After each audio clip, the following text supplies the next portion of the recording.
Welcome to the Tech Egg. Don't get scrambled. Enjoy the video. In this video, I will explain how to replace your BMW X5 trunk emblem. First, gather your essential tools like a plastic trim removal tool, some adhesive remover, and a clean cloth.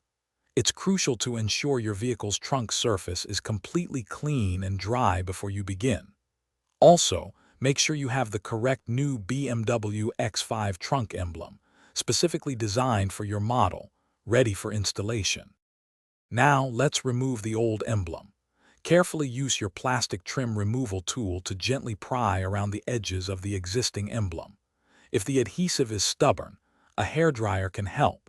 Apply gentle heat to soften it, making removal much easier. Once the old emblem is off, thoroughly clean any remaining adhesive residue from the trunk surface using an appropriate solvent to ensure a smooth base for the new emblem. With the surface clean, it's time for the new emblem. Carefully align the new emblem precisely in its correct position on the trunk. Take your time to ensure it's perfectly straight and centered.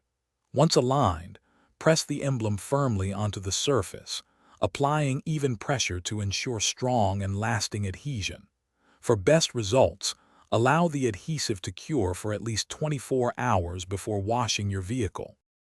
Finally, give your newly installed emblem a quick double check. Ensure its alignment is perfect and the adhesion is secure for a truly professional finish. You might want to polish the surrounding area to remove any fingerprints or smudges, leaving your BMW X5 looking pristine. And hey, if you're looking for great deals, including the Owala water bottle mentioned, check the description below for links and other fantastic offers. Thanks for watching. Consider subscribing if I helped unscramble your problems.